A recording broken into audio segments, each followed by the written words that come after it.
The Mole in His Home, From Wild Life in Woods and Fields, by Arabella B. Buckley. By Laura Caldwell. There were so many holes in the barn field last summer. We used to see mole heaps thrown up all over the field. At last Paul's father sent for the mole catcher. He put traps in the runs and brought in many dead moles. A mole is a curious creature. We country children call him a wunt. He has a long, plump body and a short, stumpy tail.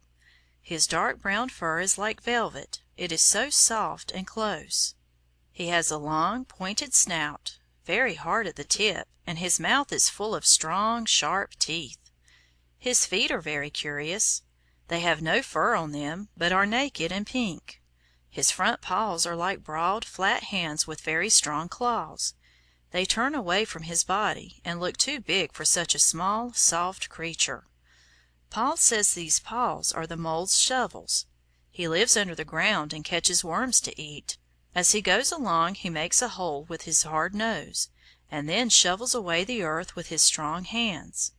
In this way he makes a tunnel, and when he wants to get rid of the loose earth he pokes it above the ground with his long snout.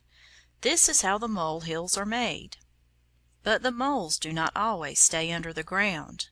We have seen them sometimes on a warm summer's evening poking about in the hedges, looking for slugs and snails. There are more he-holes than she-holes. We wanted so much to find a mole's home. We dug down below some of the mole hills hoping to find one, but we only found a tunnel. The mole catcher laughed at us for digging there.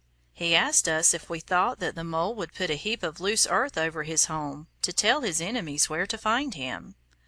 At last, one day a gentleman came to Paul's father and asked him to open a mole's home for him. He wanted to see what it was like. This was just what we wanted, so we went too. The mole catcher took us some way across the field. At the corner near the wood we came to a large mound, under the trees, covered with grass. Then he began to dig away the side of the mound. By and by, about the middle, he stopped and cleared away the earth very carefully with his hands. And there, just below the ground, was a big round hole covered with a roof of very hard earth. He had taken away the side, and we could see in. The hole was lined with dry grass, and in it lay 4 tiny moles. We filled it again very carefully and left the baby moles safe and quiet. We saw 4 moles in the sides of the nest. These led to the runs through which the old moles went in and out to feed. We are afraid they got rather filled with earth from our digging, but the mole catcher said that they would soon be put right by the old moles. He says that the father mole lives in another home like this all alone in winter, feeding on worms.